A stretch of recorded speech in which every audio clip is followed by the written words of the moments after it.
마귀가 그때 알게 된 겁니다. 예수의 이 침례는 인간과 아무런 상관이 없는 것이고, 이 신적 작정은 피조물하고는 아무런 상관이 없습니다. 상징이 아니라 진리인 거예요. 비유가 아니라 진리인 거예요. 찬송가 196장 날 구원하신 예수를 부르시겠습니다.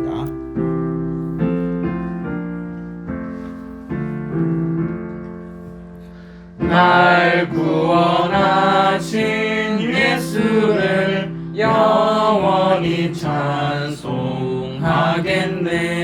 저 죄인 어서 주께와 죄 사유하심 받아라.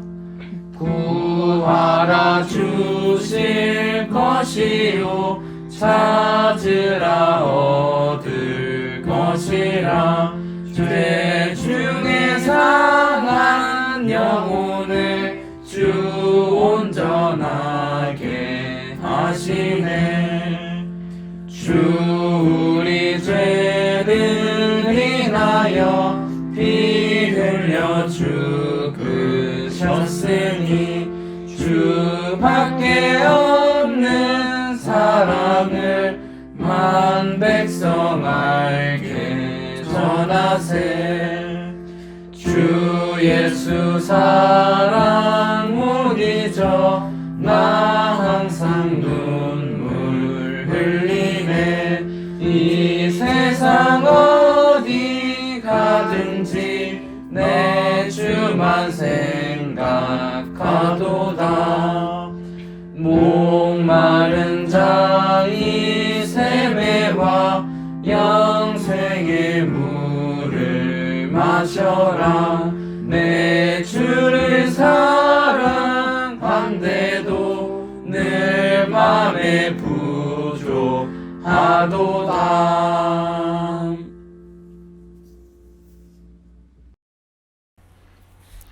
할렐루야. 오늘은 마태복음 3장 13절에서 17절까지, 마태복음 3장 13절에서 17절까지를 보시도록 하겠습니다.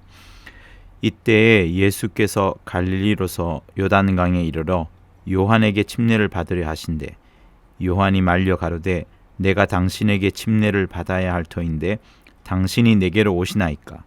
예수께서 대답하여 가라사대 이제 허락하라. 우리가 이와 같이 하여 모든 의를 이루는 것이 합당하니라 하신대 이에 요한이 허락하는지라. 예수께서 침례를 받으시고 곧 물에서 올라오실새 하늘이 열리고 하나님의 성령이 비둘기같이 내려 자기 위에 임하심을 보시더니 하늘로서 소리가 있어 말씀하시되 이는 내 사랑하는 아들이요 내 기뻐하는 자라 하시니라. 아멘. 자, 오늘 본문은 예수께서 침례를 받으시는 장면이에요. 그런데 세 가지의 소리가 들립니다. 요한의 목소리인데 내가 당신에게 침례를 받아야 될 터인데 당신이 내게로 오시나이까 라는 요한의 말과 예수님의 대답이죠. 이와 같이 하여 모든 의를 이루는 것이 합당하니라 라고 말씀하시면서 침례를 너에게 받는 것이 합당한 것이다. 의를 이루는 것이다 라고 말씀을 합니다. 그리고 우리가 생각지 않았던 하늘로서 소리가 나기를 말씀하시되 이는 내 사랑하는 아들이요 내 기뻐하는 자라 하시는 하늘의 소리가 들립니다. 다시 말하면 예수를 향하여서 내 사랑하는 아들이요 내 기뻐하는 자라 하시는 하나님 아버지의 소리가 들립니다. 여러분의 기억을 한번 더듬어 보십시오. 언제 주 예수님의 입술을 통하여서 들려지는 하나님의 음성 외에 하나님이 친히 예수의 입술을 빌리지 아니하고 하나님이 친히 말씀하시는 그 장면이 성경에 많이 나옵니까? 거의 나오지 않습니다. 그러나 바로 이 장면에서 예수께서 침례를 받으시고 올라오셨을 그때에 하늘에서 소리가 나기를 이는 내 사랑하는 아들이요 내 기뻐하는 자라는 소리가 들립니다. 하나님의 음성이 들려지는 거예요. 그러니 여러분, 유독 이 부분에서 하나님의 소리가 있다는 것은 이것이야말로 굉장히 중요하다는 포인트를 말씀해 주는 거예요.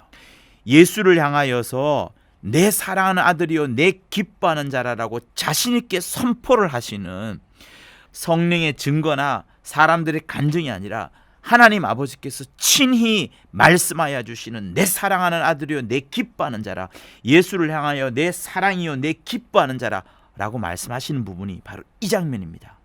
그래서 오늘 설교의 제목도 하나님의 사랑과 하나님의 기쁨을 어떤 추상적으로 생각할 수 있지만, 사랑과 기쁨이라는 단어가 추상적일 수 있어요. 그러나 구체적으로 우리 눈앞에 딱 나타났는데 그게 뭐냐면 하나님의 아들이신 예수라는 것을 말하는 거예요.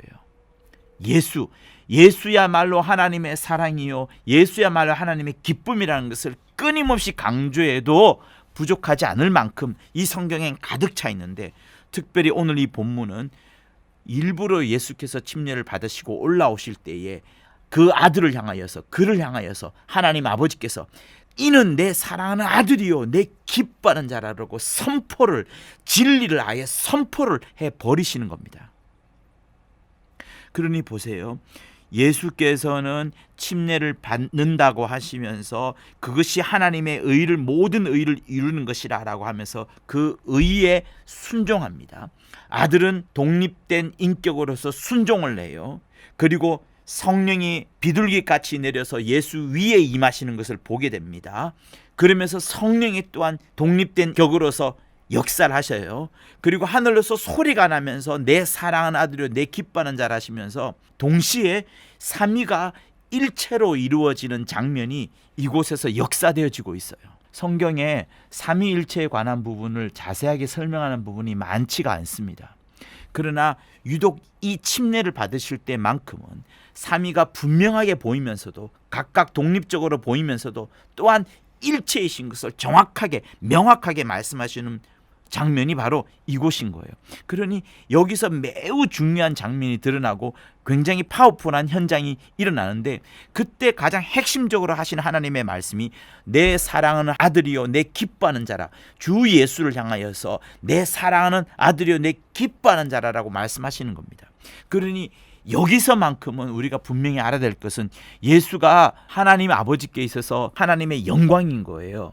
그래서 요한복음 1장 14절에서 말씀이 육신이 되어 오신 이를 보니 아버지의 독생자의 영광이라고 했습니다. 영광을 홀로 가지신 분이 예수세요. 그리고 여러분 또 어떤 장면이 있습니까? 마태복음 17장 5절에서 예수께서 변형산에서 변형하시면서 하늘에서 또한 음성이 똑같이 들려요. 그때에도 저는 내 사랑하는 아들이요 내 기뻐하는 자라 라고 말씀하시면서 하나님 아버지의 영광이 오직 아들에게만 있다라고 선포하시는 거예요. 그 아들에게만 하나님께서 가장 사랑하시는 자요 가장 기뻐하시는 자라고 말씀하시는 겁니다. 이 세상에 여러 영적 존재들이 있겠어요. 하나님이 사랑하시고 하나님 기뻐하시는 존재로서. 그러나 하나님께서 가장 사랑하시고 가장 기뻐하시는 자는 그 아들뿐입니다. 다시 말하면 하나님께서 그 아들만을 사랑하심으로 인하여서 그 아들을 믿고 그 아들을 의지하고 그들이 아들을 쫓아가기 때문에, 그들이 아들을 믿고 의지하기 때문에 그들을 역시 하나님께서도 사랑하시는 것이지, 아들을 빼고서 아들과 독립적으로 아들과 떼어져서 사랑하시는 존재는 어느 누구도 없습니다. 오히려 그들은 자기의 의를 나타내려 하는 것밖에 되지 않기 때문에 하나님이 기뻐하시거나 하나님이 사랑하시는 것이 아니라 오히려 죄가 되고 불의가 되어서 하나님의 저주를 받는 자들밖에 되지 않는 겁니다. 아들을 떠난 모든 것들은 인간의 아무리 선한 행위와 천사들의 아무리 착한 행위가 있다고 할지라도 어느 것 하나도 아들을 배제하고서 아들을 떠나서는 결코 사랑과 기뻐하심이 나타날 수가 없는 겁니다. 성경에 하나님께서 우리를 사랑한다라고 직접 말씀하신 적이 있을까요? 없을까요? 없어요. 요한복음 3장 16절은 하나님이 이처럼 우리를 사랑하셨다, 하나님은 참으로 사랑하시다 라고 말씀하시는 것이지 직접 사랑하신다 하신 것이 아닙니다. 그러나 그 아들을 향해서는 저는 내 사랑하는 자요 내 기뻐하는 자라고 말씀하시는 거예요. 그래서 우리가 하나님의 사랑을 받으려면 예수 안에 들어가서 그 아들의 영으로 말미암아서 아들을 사랑하시는 그 사랑을 함께 누릴 수가 있는 거예요. 아들을 기뻐하시는 그 기뻐하심을 예수 안에 들어가야만 누릴 수가 있는 겁니다. 하나님은 아들 예수 바깥에는 아무런 관심이 없어요. 아무런 관심이 없습니다. 그래서 여러분, 우리가 신앙생활 할 때에도 내가 예배를 잘 드리고 내가 기도를 열심히 하고 내가 새벽 기도에 완전히 매일 한번 빠져나가지 않고 11조 잘하고 하는 이런 것들 역시도 예수가 조금이라도 벗어나서 이것이 나의 자랑이 되고 나의 의가 되고 내가 다른 사람들과 비교했을 때 조금 더 나은 것이다라고 말하는 그것 역시는 벌써 아들이 배제된 거예요. 여러분, 그걸 아셔야 됩니다. 우리가 그렇게 하는 것은 쉽게 말하자면 종교 생활인 거예요. 그러나 아들 때문에 예배하고 아들 때문에 11조하고 아들 때문에 새벽기도하고 아들 때문에 하나님의 영광 때문에 라고 믿으면서 그 마음으로 그런 예수의 이름으로 행할 때에 그것이 다 하나님께 기억된 바가 되고 하나님 앞에 기뻐하심이 되고 사랑하심이 되는 거예요. 그래서 아들과 반드시 연계를 시켜야 되는 겁니다.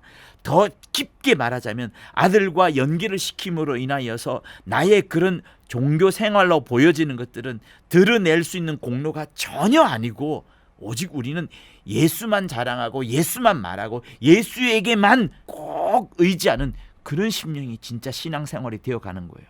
그러나 유대인들은 어떻게 했어요? 유대인들은 성경에 나오는 여러 말씀들을 준수하는 그것으로, 그것이 하나님의 말씀이고 또 하나님의 율법이기도 해요. 그러나 그것을 내가 준수했어, 내가 드렸어, 내가 제사를 했어, 내가 이렇게 수십 년 동안 생활했어 라고 말하면서 자기가 드러남으로 인하여서 예수의 공로가 꺾여지고 자기의 의가 드러남으로 인하여서 오히려 그것이 하나님께는 불의가 되는 그런 일들을 유대인들은 계속 펼쳐왔던 겁니다. 그래서 침례 요한이 회개하라. 그런 것들은 하나님께 영광이 되지 않는다. 그런 것들은 하나님께 기쁨과 사랑이 되지 않는다. 너희들이 율법 아래에서 가졌던 모든 사고들을 철폐하고 이제 메시아이신 예수를 꼭 붙잡는 그것을 하나님의 의로 정하셨으니 아들만을 의로 정하셨으니 그 아들 곧 하나님의 기쁘시며 사랑하심이 되는 그 아들을 붙잡고 나아오라. 그에게 꼭 의지하라라고 말씀을 하는 것이 여러분 복음인 거예요. 그래서 그 복음을 말씀하기 전에 너희들은 그런 과거의 율법 아래 가졌던 잘못된 하나님에 대한 사고를 버리고 이제는 메시아께로 다가오라 라고 말하는 것이 회개하라라고 외쳐대는 침례 요한의 목소리인 겁니다. 하나님은 아들 이외에는 아무런 관심이 없어. 우리가 자식의 장난감을 아낍니다. 그러나 사실 그거 아무것도 아니에요. 쓰레기통에 버려버릴 수도 있습니다. 그러나 아들이 그것을 갖고 놀기 때문에 나도 그것을 챙겨주는 것밖에 되지 않아요. 그것이 아들의 소유가 되었고 아들 안에 있기 때문에 내가 그것들을 그냥 조금 좋아하고 할 뿐인 겁니다. 마찬가지로 하나님은 오직 모든 영광을 아들에게만 주셨어요. 요한복음 11장 40절과 41절에 너희가 나를 믿으면 영광을 보리라 라고 예수께서 말씀하시지 않습니까? 너희가 나를 믿으면 영광을 보리라 라고 말씀하셨잖아요. 그러니까 예수를 철저하게 믿는 것, 예수를 믿음으로 인하여서 영광을 보는 것인데 이것을 달리 말하면 율법의 준수, 안식일 잘 지키는 것, 11조 잘하고 금식 잘하는 것, 나의 어떤 종교적인 생활로 보여지는 모든 것들, 어떤 규율 아래서 정해지는 어떤 나의 행동들, 이것을 보고 하나님이 영광 받으시는 게 아니에요. 여기서는 오히려 우리가 다 죽어버려야 됩니다. 내 자신이 이것을 다 준수하지 못하고 다 지켜내지 못한다는 절방뿐이라는 것을 오히려 드러냄으로 인하여서 나는 할 수 없으니 주 예수의 팔짱을 끼는 것, 주 예수의 팔짱을 꼭 붙잡는 것, 주 예수를 온전하게 믿는 것, 그것만으로 내가 하나님의 영광을 보리라 라고 말씀하시는 것이 요한복음 11장 40절 41절의 말씀인 겁니다. 우리는 그래서 예수로 인하여 영광을 볼 수 있는 것이지 예수 없이는 하나님 앞에서 하나님의 기뻐하심이 되거나 하나님의 사랑하심의 대상이 될 수가 없는 거예요. 그러니 오직 예수 안에 있어야만 하는 겁니다. 예수 안에 있어야만. 하나님의 사랑은 오직 아들에게만 향해져 있어요. 아들도 사랑하시고 우리도 사랑하시는 것 동시에 사랑하는 게 아니에요. 동시에 사랑하는 거 아닙니다. 아들에게만 사랑하시는 거예요. 그렇게 여러분 인식하시고 그렇게 믿으시고 아들을 꼭 붙잡는 것이 중요한 겁니다. 하나님의 관심은, 하나님의 사랑과 기뻐하심은 오직 아들에게만 있어요. 우리가 아무리 금식하고 경건하게 살아도 하나님이 거기에는 관심을 두는 것이 아니에요. 아들 바깥에 있을 때, 아들과 벗어나서는 아무런 의미가 없습니다.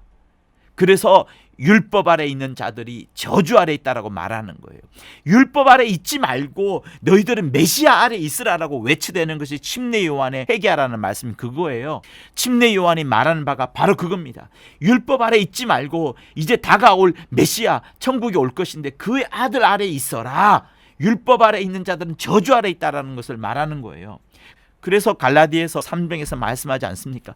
어리석도다 이 갈라디아 사람들아, 예수 그리스도께서 십자가에 못 박힌 것이 너희들이 뻔히 보지 않았느냐? 그런데 누가 너희를 꾀더냐? 내가 너희에게 지금 말하려고 하는데, 너희가 성령을 받은 것이 율법의 행위로서냐? 규율을 잘 지켰던 것이냐? 무조건 순종하라 해서 순종했던 그것이냐? 아니지 않느냐? 듣고 믿는 것 때문에 너희들이 성령을 받은 것이 아니냐? 너희가 이같이 어리석으냐? 성령으로 시작하였다가 이제는 육체로 돌아가겠느냐? 너희가 이같이 많은 괴로움을 헛되이 받았느냐? 과연 헛되냐? 너희에게 성령을 주시고 너희 가운데서 능력을 행하시는 일이 율법의 행위에서냐? 어떤 규율에서냐? 아니지 않느냐? 듣고서, 하나님의 말씀을 듣고서 그것을 믿으면서 말미암은 것이 아니냐? 아브라함이 하나님을 믿음에 이것을 그에게 의로 정하셨다 함과 같지 않느냐? 그런즉 믿음으로 말미암은 자들은 아브라함의 아들인 줄 알지어다. 또 하나님이 이방을 믿음으로 말미암아 의로 정하실 것을 성경에서 미리 알고서 먼저 아브라함한테 복음을 전했고 그 이후에 모든 이방이 아브라함 때문에 복을 받으리라고 하지 아니하였느냐? 9절, 그러므로 믿음으로 말미암는 자는 믿음이 있는 아브라함께 복을 받느니라.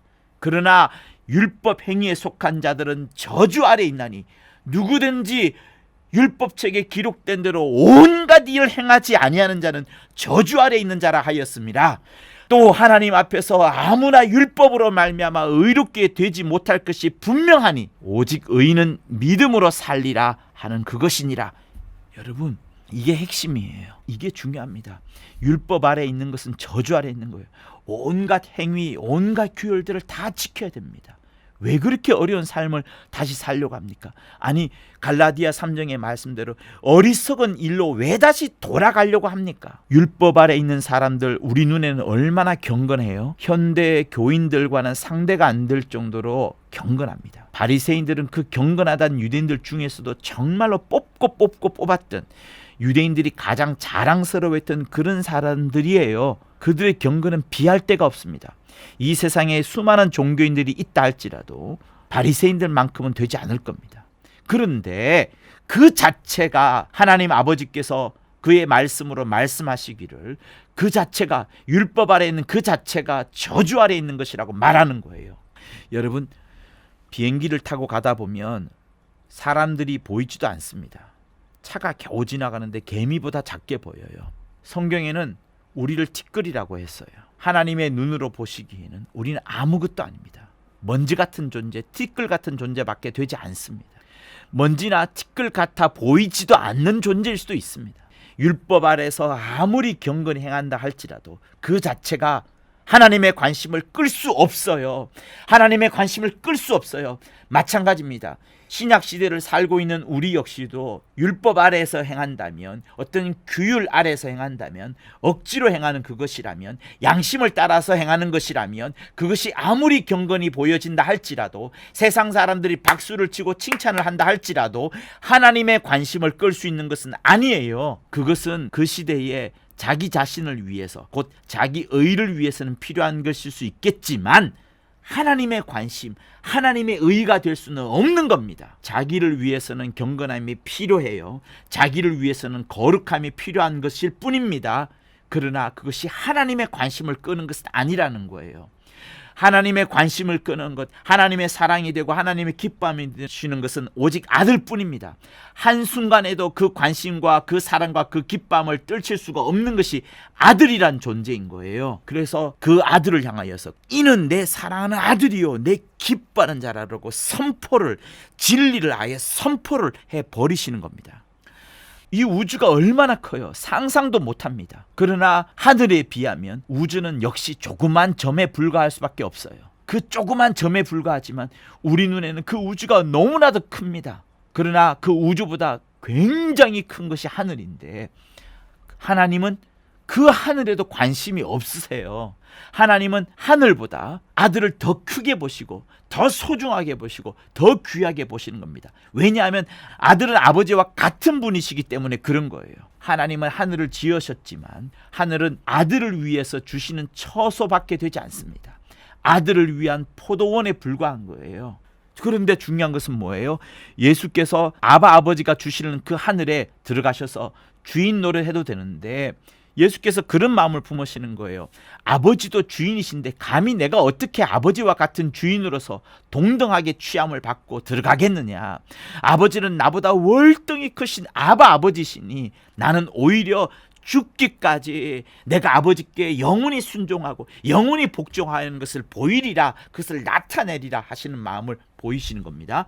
그래서 순종하여서 들어가시려고 하는데 죽기까지 하시려고 하시는 거예요. 그래서 하나님 아버지께서 예수를 높이셔서 그에게 큰 이름을 주시고 그를 하늘 보좌에 앉히심으로 인하여서 아버지가 본래 아들에게 주시려고 했던 뜻대로 이루어 가시는 것이 하나님의 의도인 거예요. 그렇게 됨으로써 어떻게 됩니까? 아버지께서 영광을 받으시게 되는 것이고 그 이후에 하늘을 다 통치하시는 것이 하나님의 나라인 겁니다. 그래서 하나님은 하늘보다 아들에게 더 관심이 있으세요. 우리는 아들 안에 있어야만 하나님의 기쁨이 되고 하나님의 사랑하심이 되는 겁니다. 그런데 많은 사람들이 하나님의 기뻐하심과 하나님의 사랑이 어딘지를 미처 생각하지 못하고 있어요. 그러면서 자기의 신앙 생활만 자기를 드러내고 자기의 공로를 조금이라도 1%라도 나타내려고 하는, 예수의 공로 위에다가 자기의 공로를 1%라도 나타내려고 하려는 그 어리석은 방법을 취하고 있어요. 여러분 1%도 여러분의 공로, 여러분의 잘한 것들, 여러분의 발전된 모습들, 예수 믿음으로 인하여서 여러분 앞에 드러낼 수 있는 여러 자랑들조차 여러분 나타내려고 하지 마세요. 그거 오히려 하나님의 의를 가립니다. 예수의 공로를 삭힐 수 있어요. 많은 사람들이 자기를 특별히 선택하시고 자기한테 굉장히 관심이 많으신다라고 생각합니다. 그러나 그것은 하나님의 진짜 기뻐하심과 하나님의 진정으로 사랑하심이 아들에게 있는 그 부분을 온전히 생각하지 못하는 거예요. 그래서 이 본문이 중요한 겁니다. 하늘로서 소리가 있어 말씀하시되 이는 내 사랑하는 아들이요 내 기뻐하는 자라 하시는 그 부분이 꼭 들어가 있는 이유가 바로 그거예요. 여러분, 그러니까 하나님은 사랑이시라면서 왜 이렇게 잔인합니까? 라는 질문을 할 필요도 없어요. 그건 역시가 벌써 자기 자신을, 사람을 더 엄청나게 생각하기 때문에 그런 겁니다. 하나님이 크게 보시는 것 아들뿐이에요. 변화산상에서 한쪽에 엘리야가 나타나고 한쪽에 모세가 나타났지만 모세는 율법을 대표하는 자였고요, 엘리야는 선지자, 예언자를 대표하는 자였습니다. 다시 말하면 구약, 율법과 선지자가 구약인데 그 구약을 모든 대표하는 들이 있었지만 양쪽 기둥처럼 그렇게 우뚝 서 있었지만 하나님께서 그때 소리를 내시는 겁니다. 저는 내 사랑하는 아들이요 내 기뻐하는 자라 하시면서 모세도 아니고 엘리야도 아니다, 예수뿐이다, 예수뿐이다, 율법 아니고 예언 아니다, 예수뿐이다, 예수뿐이다 라고 강조하시는 거예요. 예수만 홀로 계셨을 그때에 저는 내 사랑하는 아들이요 내 기뻐하는 자라 하셨어요. 그러니까 성경에 곧 딱 그 두 군데밖에 없는데 역시 하나님의 모든 관심이 아들에게만 쏟겨져 있다는 것을 다시 한번 강조하는 거예요. 그래서 여러분의 마음속에 율법을 대표하는 그 무엇, 율법으로서 행했던 정말 자랑할 수 있는 그 무엇, 아니면 예언을 준수하면서 여러분들에게 나타났던 수많은 간증들과 하나님이 함께 하신다는 응답이 있다 할지라도 여러분 그것들보다 예수 자체를, 예수 당신을 간증하는 그것이 최고의 간증이 되는 겁니다. 그게 최고의 하나님의 의를, 하나님의 뜻을, 하나님의 영광을 나타내시는 거예요. 여러분, 하나님의 음성이 있을 때에 저는 내 사랑하는 자요 내 기뻐하는 자라 했을 때 마귀가 이를 알고서 얼마나 예수를 쓰러뜨리려고 했을까요? 마귀가 그때 알게 된 겁니다. 긴가민가 하다가 그때 딱 안 거예요. 하나님의 음성이 있었기 때문에 저는 내 사랑하는 자라 내 기뻐하는 자라 그것을 알고 그때부터 예수를 쓰러뜨리려고 합니다. 왜? 그가 유일한 의인이기 때문에, 그가 하나님의 아들이기 때문에, 그가 죄인이 아니에요. 죄인을 대표하는 자, 죄인을 대리하는 자가 아닙니다. 하나님의 기뻐하는 자요, 하나님의 사랑하는 자입니다. 마귀가 그 사실을 알고서 그때부터 하나님과 이간하려고 몸부림을 친 거예요. 세상에 처음으로 예수께서 알려졌을 때 그 예수를 증거하신 이가 바로 누구세요? 하나님이신 겁니다. 하나님이 친히 먼저 예수의 공생애를 여실 때에 하나님이 먼저 증거하시기를 저는 내 사랑하는 아들을 내 기뻐하는 자라 의인이라 라고 말씀하시는 거예요. 이 모든 일들이 실제로 나타난 현장과 사건이 바로 오늘 이 본문인 겁니다. 침례 요한이 예수께 침례를 줄 때 침례 요한 하잖아요. 왜 그의 이름 앞에 침례가 붙었냐면 워낙 침례를 많이 주었기 때문이에요. 누구한테? 유대인들한테. 유대 사회에 굉장히 유명해질 정도로, 요세푸스가 쓴 역사책에 보면 예수와 방불할 정도로 거의 비등비등할 정도로 유명세를 탔던 인물이 침례 요한이에요. 그만큼 유대 사회에 굉장한 센세이션을 일으켰던 인물이 침례 요한입니다. 그러나 그것은 사람의 관점인 것이고 침례 요한한테 직접 물어보았어요. 누가? 날카로운 질문을 하는 바리새인들이 물어요. 뭐라고 말하냐면 그리스도도 아니고 엘리야도 아니고 선지자도 아닐진데 어찌하여 침례를 주느냐. 그때 요한이 이렇게 대답을 합니다. 나는 물로 침례를 주거니와 너희 가운데 너희가 알지 못하는 한 사람이 섰으니 곧 내 뒤에 오시느니라. 나는 그의 신들매 풍기기로 감당치 못하겠노라 말합니다. 그리고 이튿날 뒤에 요한이 예수께서 자기에게 나아오심을 보고서 깜짝 놀라가지고 영안이 뜨인 거죠. 세상 죄를 지고 가는 하나님의 어린 양이로다 라고 고백을 하게 되고, 그러면서 다시 설명을 합니다. 내가 전에 말하기를 내 뒤에 오는 사람이 있는데 나보다 앞섰다. 그것은 그가 나보다 먼저 계심이라 한 것이 이 사람을 가리킴이라. 그리고 자기가 침례를 준 진짜 이유를 31절에서 말해요. 나도 그를 알지 못했다. 그런데 내가 와서 물로 침례를 주는 것은 그를 이스라엘에 나타내려 함이니라 이렇게 말씀을 합니다. 그리고 33절에서 또 이야기해요. 나도 그를 알지 못하였으나 나를 보내어 물로 침례를 주라 하신 그 이가 나에게 말씀하시되, 하나님이 말씀하시는 거죠. 자기를 선지자로 보낸 그 하나님이 침례 요한한테 말씀하시되 성령이 내려서 누구 위에든지 머무는 것을 네가 볼 것인데 바로 그가 이제는 성령으로 침례를 주는 줄 알라 하셨기에 내가 보고 그가 하나님의 아들이심을 이렇게 증거하노라 라고 말씀하는 겁니다. 그러니 여러분, 침례 요한이 수많은 유대인들한테 침례를 주었지만 그 유대인들한테 침례를 주는 것이 목적이 아니고 하나님의 목적이 아니고 하나님의 목적은 예수를 드러내는 것, 이 땅에 드러내는 것, 마침내 나타내게 하는 것. 그런 말미암아서 어디까지 이어지는 거예요? 하나님의 목소리가, 하나님의 음성이 하늘로서 들려지기를 저는 내 사랑하는 아들이요 내 기뻐하는 자라는 그것을 드러내기 위하여서, 그렇게 침례를 받음으로 인하여서 하나님의 모든 의가 이루어지고 그것을 드러내기 위하여서 침례 요한이 침례를 줘야 되는 거예요. 그래서 많은 유대인들이 오고 하지만 그들에게 다 침례를 주지만 예수께서 오셨을 때 마침내 영안이 확 열리면서 하나님의 아들, 하나님의 어린 양이라는 것을 발견하게 되고 이제 그가 이제는 성령으로 침례를 주는구나 그런 것을 요한이 알게 되고 마침내 예수께 침례를 주는 장면이 바로 이 본문인 겁니다. 그것을 요한이 너희들이 조금 잘 모르고 있다라고 하면서 마태, 마가, 누가가 놓친 부분을 기록하고 있는 부분이 요한복음 1장인 거예요. 그래서 요한복음 1장 앞부분은 태초에 말씀이 계시니라, 이 말씀이 하나님과 함께 계셨으니 이 말씀은 곧 하나님이시라 라고 말씀하시면서 굉장히 엄중하게 굉장히 중요한 진리를 가르쳐 줍니다. 그러나 얼마 되지 않아서 6절부터 쭉 해가지고 1장 전체를 침례 요한에 대해서 설명하고 있어요. 왜? 침례 요한은 유대인들한테 침례를 준 그 사실보다 예수를 나타내고 예수를 이 세상 가운데, 이 역사 가운데 드러낼 수 있도록, 그리하여서 그야말로 죄인이 아니라 그야말로 하나님의 아들이시요 하나님의 기뻐하는 자요 하나님의 사랑하는 자는 것을 확정시키고 드러내기 위하여서 침례 요한을 쓰시는 겁니다. 그래서 침례 요한 하는 거예요. 그래서 그가 여자가 낳은 자 중에 가장 큰 자라고 말씀하시는 겁니다. 예수를 드러내었기 때문에, 율법 아래에 있던 자였지만 사람이었지만 예수를 드러내었기 때문에 하나님의 음성이 들려질 수 있도록 하는 그 기폭제 첫 번째 단계의 인물이 되었기 때문에 그렇게 말씀하시는 거예요. 그러니 여러분, 침례 요한을 유대인에게 침례 준 자로 보는 것은 1%면 충분합니다.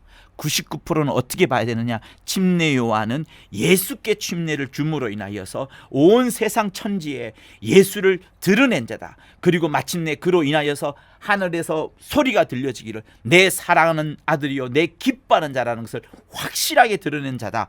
이렇게 보시면 충분한 겁니다. 그게 하나님의 의도예요. 자, 그리고 15절에서 보시면 이렇게 하여 모든 의를 이루는 것이 합당하니라 라고 이렇게 말씀을 하십니다.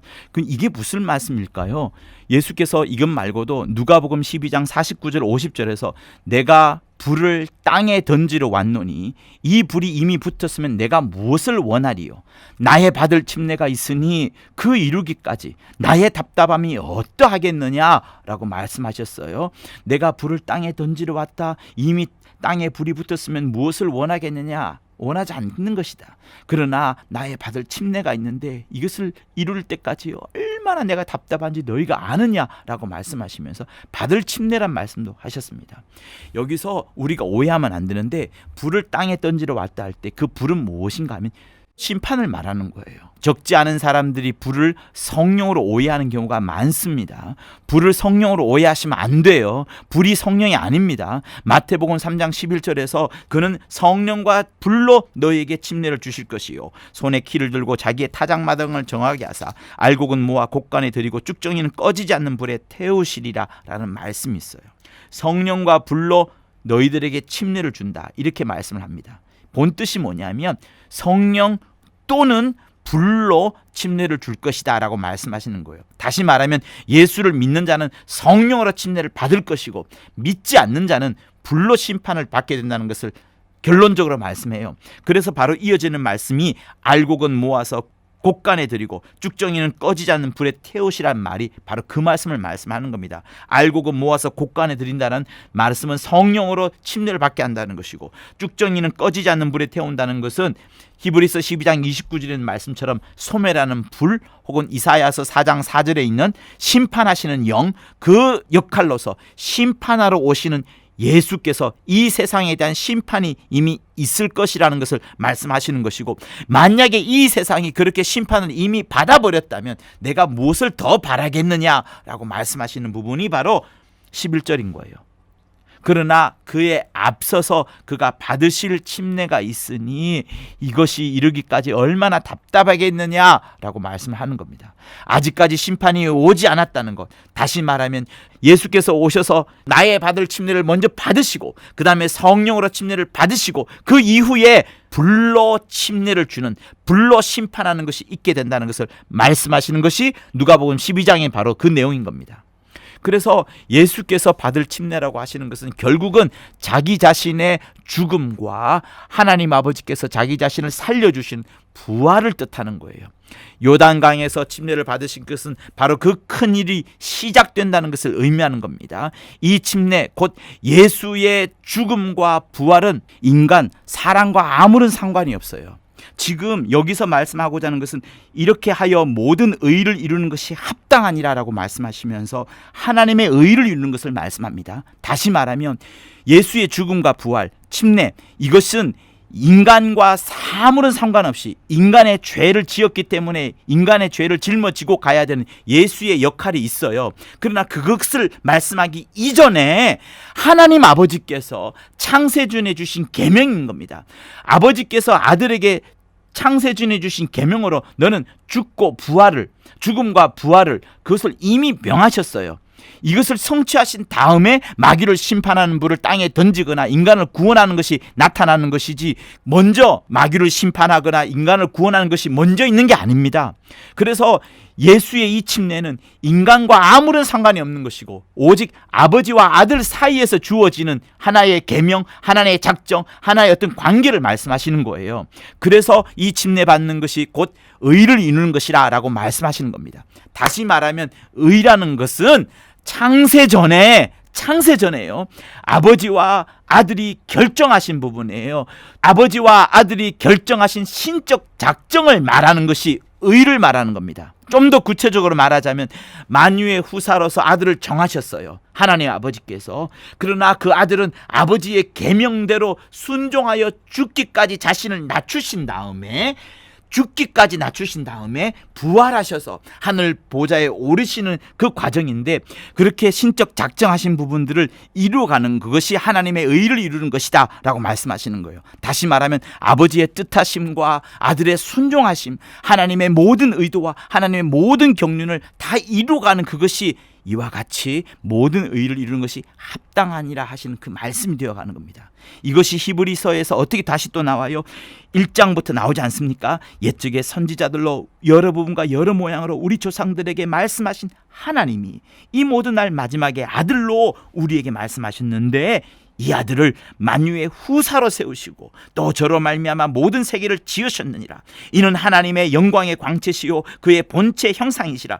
그의 능력의 말씀으로 만물을 붙드시며 죄를 정결케 하는 일 하시고 높은 곳에 계신 위엄의 우편에 앉으셨느니라 라고 말씀하시는 것도 역시 신적 작정을, 하나님의 의를 이루어 가시는 것으로 말씀하시는 거예요.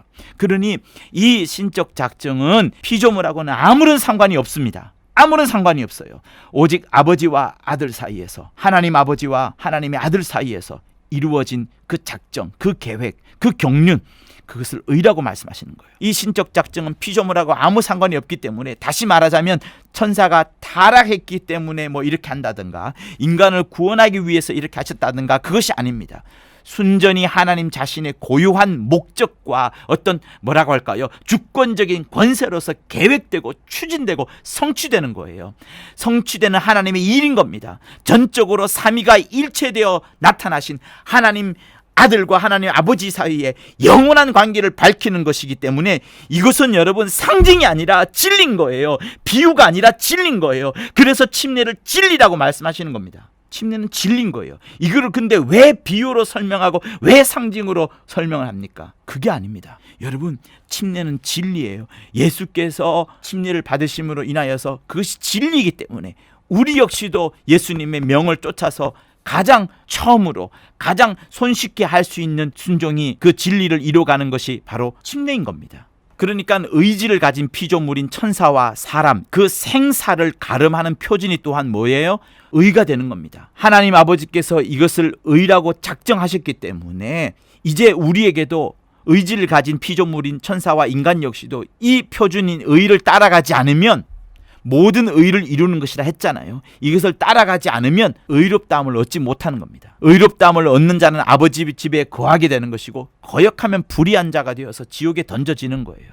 그래서 예수께서 너희는 먼저 그의 나라와 그의 의를 구하라라고 말씀하시는 겁니다. 그의 의는 예수께서 받으실 침례, 곧 그리스도의 죽음과 부활이기 때문에 우리 역시도 침례로서 우리의 믿음을 고백하게 되고, 우리가 그러면서 그리스도의 죽음과 그리스도의 부활하심에 연합을 하게 되는 거예요. 다시 말하면 하나님의 의에 동참을 하게 되는 겁니다. 그러니 이 과정 속에서도 보아도 침례는 진리인 것이지 침례는 상징이 되거나 비유가 되는 것이 아닙니다. 이거를 왜 비유로 설명하고 왜 상징으로 설명합니까? 예수께서 요단강에서 침례를 받으신 후에 성령이 임하셨어요. 하늘에서 말씀이 들려지면서 저는 내 사랑하는 아들이요 내 기뻐하는 자라 하셨습니다. 보세요. 그때부터 예수의 신분이 확실해졌습니다. 그 이전에는 예수께서는 어떤 존재였느냐? 아브라함의 혈통과 사람의 육과 정령으로 난 자들과 똑같은 분으로 여김을 받게 된 거예요. 그러나 침례를 받게 되면서 내 사랑하는 아들이요, 아브라함의 혈통과 사람의 육과 정욕과는 끊어지고 내 사랑하는 아들이요 내 기뻐하는 자가 된 겁니다. 그래서 바로 천상천하의 유일무이한 여자의 후손으로 드러나버리게 된 거예요.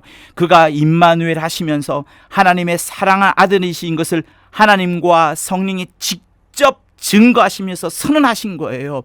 하느님이 하늘에서 음성이 들려지고 성령이 그 위에 임하심으로 인하여서 그가 창세기 때부터 3장 15절에서 증거하였던 그분이시구나, 요한계시록 12장에 나오시는 그 여자의 후손이구나라는 것이 증거가 된 겁니다. 창세기 3장에서 그러니까 시작할 때부터, 우리 성경에 시작할 때부터 내가 너로 여자와 원수가 되게 하고 너의 후손도 여자의 후손과 원수가 되게 하리니 여자의 후손은 네 머리 뱀의 머리를 상하게 할 것이요 너는 그의 발꿈치를 상하게 할 것이라 라고 말씀하시는 창세기 3장의 부분과 이제 요한계시록 12장의 부분이 또 나오죠. 요한계시록 12장에서 여자가 아들을 낳으리니 그가 장차 철장으로 만국을 다스릴 남자라 그 아이를 하나님 앞과 그 보좌 앞으로 올려가더라. 그리고 17절에 우리를 향해서 말합니다. 용이 여자에게 분노하여 돌아가서 그 여자의 남은 자손 곧 하나님의 계명을 지키며 예수의 증거를 가진 자들로 더불어 싸우려고 바다 모래 위에 섰더라 라는 것이 다 이루어지는 겁니다. 이제 예수의 정체가 바로 여자의 후손이었구나. 또 침례를 받음으로 인하여서 예수와 연합하여 한 몸이 된 예수교회, 우리들 말하는 거죠. 우리 역시도 이제 여자의 후손이구나. 마귀가 제일로 원수로 여기는 자들이구나 라는 것이 이제 다 드러나게 된 겁니다. 그러니까 보세요. 예수께서 침례를 받기 전까지는 아브라함의 자손이요 다윗의 자손으로 알려졌어요. 마태복음 1장이 전부 다 그것을 말씀하지 않습니까? 아브라함의 자손이요 다윗의 자손이라 이걸 말씀하는 겁니다. 그리고 다윗의 자손 요셉의 아들이라고 사람들이 그렇게 부르고 있어요. 누구든지 이것을 부인할 수가 없어요. 예수를 누가 하나님이나 혹은 하나님의 아들이라고 생각한 사람이 누가 있었습니까? 아무도 없었어요. 분명히 그는 아브라함의 집안에, 다윗의 집안에, 요셉의 집안에 나타난 자입니다. 그래서 아브라함의 자손이고 다윗의 자손이고 요셉의 아들이에요. 다윗의 자손이기 때문에 다윗의 혈통을 가진 왕의 후손일 겁니다. 그런데 이걸 올라가 보세요. 아담의 후손이 됩니다. 아담은 무엇인가요? 아담이 의인인가요? 죄인입니다. 그러니 아브라함의 자손을 그대로 두게 되면 예수는 죄인이 되는 겁니다. 예수도 같은 죄인이 되어버리는 거예요. 그래서 이것을 장사 지내야 되는 겁니다. 침례받게 해야 되는 겁니다. 아브라함의 자손이라는 옛 신분을 장사 지내고 다윗의 자손이라는 옛 신분을 장사 지내는 거예요. 그래서 침례가 있는 겁니다. 그리고 나서 하나님이 저를 내 사랑하는 아들이요 내 기뻐하는 자라고 하나님의 아들이라고 해버리시는 거예요. 그래서 마태복음 22장 41절부터 같이 한번 읽어볼까요? 바리새인들이 모였을 때에 예수께서 그들에게 물으시되 너희는 그리스도에 대해 어떻게 생각하느냐? 네 자손이냐? 대답하되 다윗의 자손이이다. 가라사대 그러면 다윗이 성령에 감동하여 어찌 그리스도를 주라 칭하여 말하되 주께서 내 주께 이르시되 내가 내 원수를 내 발 아래 둘 때까지 내 우편에 앉았으라 하였느냐? 다윗이 그리스도를 주라 칭하였은즉 어찌 그의 자손이 되겠냐 하시니 한 말도 능히 대답하는 자가 없고 그날부터 감히 그에게 묻는 자도 없더라. 여러분 이거예요. 이제는 다윗의 자손이 아니라 다윗의 주라 이 말입니다. 그게 바로 침례인 거예요. 그가 요단강에서 침례를 받고서 하나님의 아들, 저는 내 사랑하는 아들이요 라고 하나님이 선언하시고 하나님의 아들의 신분으로서 나가서 복음을 전할 때마다 예수께서 이제 역사하시는 거예요. 나는 하나님의 아들이다. 나는 하나님의 아들이다. 하나님이 우리 아버지다. 늘 이것을 증거하시면서 성령이를 나타내면서 여러 수많은 표적과 여러 말씀을 통하여서 끊임없이 하나님의 아들인 것을 공개하진 않았지만 계속해서 증거를 하여 왔던 겁니다. 그런데 그 하나님의 아들로서 증거해왔던 그분이 이제 죄인 중에 죄인이라 할 수 있는 십자가에 달려서 죽게 되니 강도보다 더 악한, 강도보다 더더욱 악한 자로 취급되어서 죽는 것이 너무 마음이 아팠기 때문에 하나님의 아들이었던 자가 죄인의 신분으로 십자가에 다 매달려야 되는 것 때문에 예수께서 고민하셨던 거예요. 그래서 주님이 내가 받을 침례가 있는데 내가 죽어서 장사 지내야 할 일이 있는데 이 일을 이루기까지 얼마나 답답한 줄 너희가 아느냐. 답답하다는 거예요. 그동안에 하나님의 아들로서 역사하여 하셨는데 막상 십자가에서 이제 법적으로는 로마 사람들이 다 보는 그 로마의 역사 속에서도 온 사람들이 이제 죄인으로 알 수밖에 없지 않게 되나요? 그거를 고민한 겁니다. 하나님의 아들이 실추되어지고 죄인으로 등장할 수밖에 없는 이 안타까운 사실들을 주님이 고민하시고 답답해 하셨던 거예요. 정말 하나님의 아들이라는 신분을 세상에 알려오셨어요. 그런데 그가 정작 십자가에 달려 죽을 때는 바로 죄인의 신분으로 달려야 하니 주님은 또 이렇게도 생각하시는 겁니다. 그토록 하나님 아버지께서 이렇게까지 할 정도로 인류를 구원하셔야 되느냐, 여러분과 나를, 여러분과 우리를 구원하셔야 되는가 하는 그 고민을 하시면서 아버지요, 이 잔이 할 수만 있으면 지나가기를 원합니다라고 말씀하셨던 그 고민이 바로 여기에 나타나는 거예요. 이 일을 이루기까지 이 답답함이 어떻게 하겠느냐. 하나님의 아들이라고 세상에 알렸는데 겨우 마지막에 죽을 때에는 죄인의 신분으로 죽어야 되는 이것이, 그것도 합법적으로 죽어야 되는 일이기 때문에 변명할 여지도 없고요. 어떻게 하겠습니까? 그래서 주님이 번민을 하신 겁니다. 그러니 여러분, 번민과 답답함이 가득하셨지만 주님은 마침내 하나님 아버지와 아들 사이에서 이루어진 그 신적 작정, 다시 말하면 모든 의를 이루는 것이 합당하니라 말씀을 이루어가는 그것이었기 때문에 주님은 순종하셨고, 마침내는 그가 받을 장래, 다시 말하면 그가 십자가에 죽으시고 장사를 지냄으로써 인류를 위하여서, 인류의 죄를 위해서 다 장사를 지낸 겁니다. 그래서 여러분과 우리 모두는 이 사실을 전파하는 거예요. 이 사실을 나가서 전하는 겁니다. 아무 공로 없이, 아무 우리의 수고 없이. 여러분, 여기에 우리의 무슨 수고가 있습니까? 진짜 수고가 있다면 예수를 장사 지내게 만든 인류의 대표로서 나타난 침례 요한이 오히려 역할을 한 거예요. 우리는 한 거 하나도 없습니다. 뭐가 있습니까? 우리가 구원받는 데 있어서, 예수께서 하나님의 의를 이루어가는 데 있어서 우리가 손을 얹고 던진 게 뭐가 있습니까? 나의 예배 잘드림, 나의 11조 많이 함, 나의 간증 많이 함, 나의 베레아 아카데미를 많이 하는 이 어떤 유식한 지식, 이런 것들이 하나님의 의를 이루는 데 있어서 무슨 소용이 있었습니까? 하나님의 의를 이루는 데 무슨 덕이 되었습니까? 우리가 그래서 전파하고 나타낼 것은 무엇인가 하면, 예수께서 우리를 위하여, 죄인들을 위하여 장사를 지내게 되었다. 그가 돌아가셨다. 이 사실을 전하는 겁니다. 예수께서 우리 죄를 장사 지낸 것을 믿으십니까? 그러면 아멘 하세요. 아멘 하세요. 우린 그것을 믿는 겁니다. 그리고 이 믿은 바를 나가서 전하는 거예요. 여러분과 우리 모두는 죄 사함 받은 것을, 내 죄를 주께서 갚아주신 것을, 우리 주께서 내 죄를 속죄해 주신 것을 믿고 이제 나아오는 겁니다. 그래서 마음으로 믿어서 의에 이르게 되는 것이지 우리의 행동으로서 의에 이르는 게 아닙니다. 주님을 철저히 붙잡는 거예요. 우리를 위하여서 장사 지내어 주신, 우리를 위하여 돌아가신 주님을 믿는 그것에서 의가 나타나는 것이고, 이것을 믿음으로 인하여서 이제는 이걸 시인하고, 시인함으로 인하여서 더 나가서 전파하고, 시인할 때 정말 목숨을 내놓고 시인하는 거예요. 목숨을 내놓고 시인하는 거예요. 주께서 나를 위하여 죽으신 것이다. 주님을 믿어서 내가 구원받는 것이다. 나의 잘남, 나의 율법 준수, 나의 어떤 가능성, 인간의 모든 할 수 있는 모든 것, 인간의 발전의 능력들, 이것들로서 내가 시인하는 것이 아니라 철저히 주님만을 믿는 그것으로서 내 목숨을 내고 시인하면서 우리가 구원함을 얻는 겁니다. 그래서 우리가 나가서 전파하는 것도, 너 죄사함 받았으니까 믿어라. 네가 잘났기 때문에 구원받는 거 아니다. 네가 죄를 많이 지었기 때문에 지옥에 가는 거 아니다. 네 죄가 사해졌다. 너가 하나님과의 관계가 끊어져 있는 부분이 죄였는데 그 죄를 사했으니 이제는 하나님과 연결을 지어라. 하나님께로 돌아와라. 그리고 하나님께 돌아와서 예수께서 내 죄 사했다는 것을 믿어라라는 것을 전하는 것이 우리가 해야 될 일인 겁니다. 내 죄를 짊어지신 것을 믿으시고 정말 이 사실을 전파하는 여러분 모두가 되실 것을 예수 이름으로 부탁을 드립니다. 그게 예수께서 우리를 위하여 받으실 침례, 곧 십자가, 그것입니다. 그러니까 침례라는 것은 하나님이 직접 명하여 주신 하나님의 의를 이루어가는 거예요. 하나님의 의를 이루어가는 것이 침례인 겁니다. 그리고 여기까지가 바로 요한이 예수에게 준 침례가 되는 겁니다. 그런데 요한은 또한 누구에게 침례를 줬어요? 유대인들한테도 침례를 줬습니다. 곧 모세 율법 아래 있던 자들한테 예수께로 다시 옮겨오기 위한 침례를 또한 주는 거예요.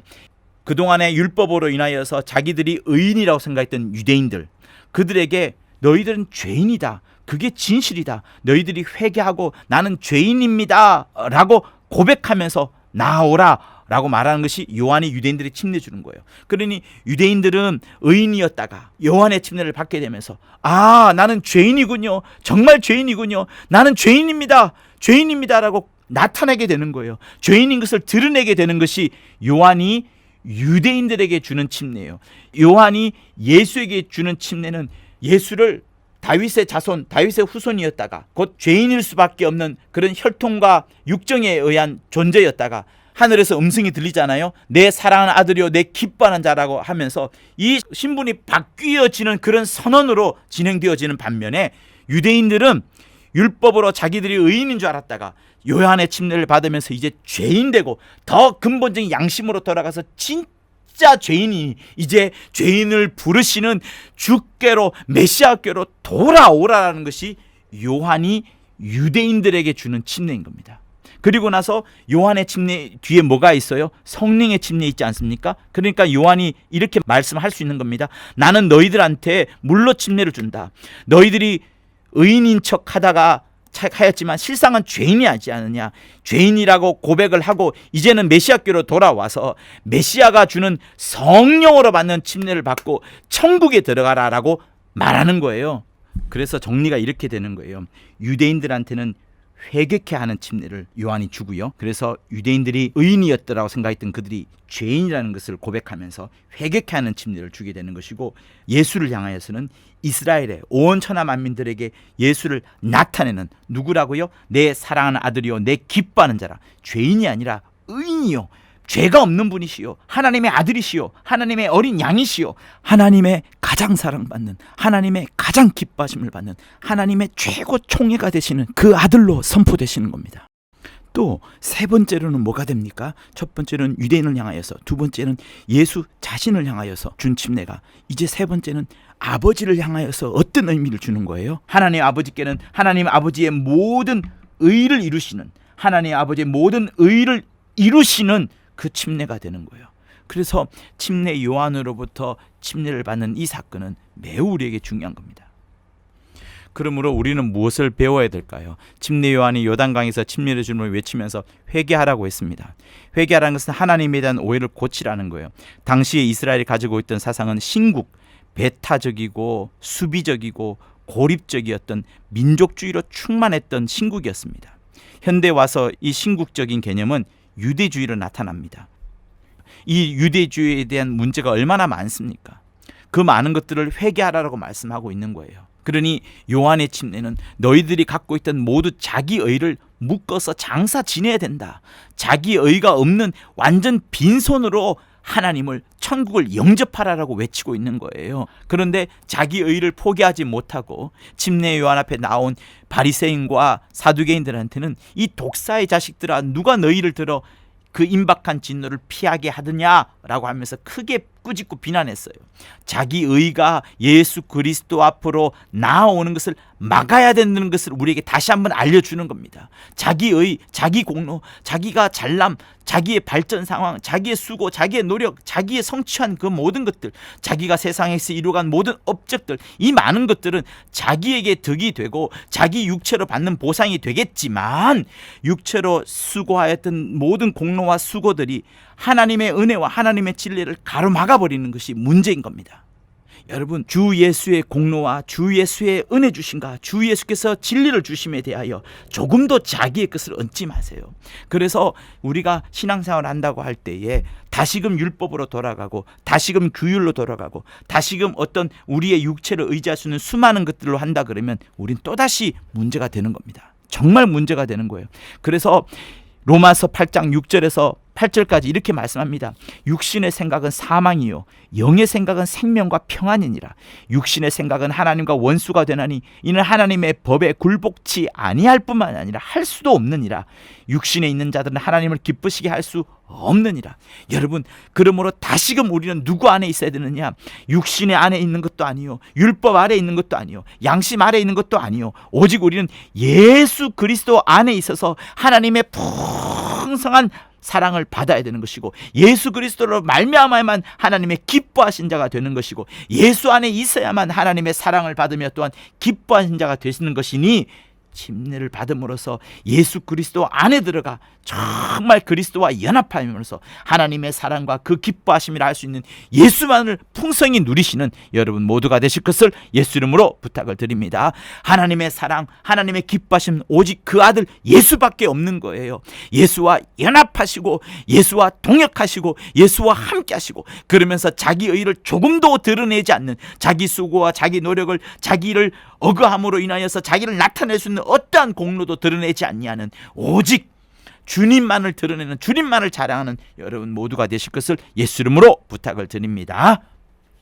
하나님 아버지, 이 말씀을 들은 모든 자들이 하나님의 사랑과 하나님의 기뻐하심인 예수로 연합하고 예수로 역사할 수 있도록 도와주시옵소서. 예수 이름으로 기도합니다. 이제는 우리 주 예수 그리스도의 은혜와 하나님 아버지의 극진하신 사랑과 성령의 감화, 감동, 교통케 하심이, 하나님의 사랑, 하나님의 기쁨이신 그 아들 예수의 팔짱을 꼭 끼고 그를 온전히 믿으며 그 안에서 연합하고 그 안에서 역사하려는 자들 위해 영원토록 함께 있을지어다. 아멘.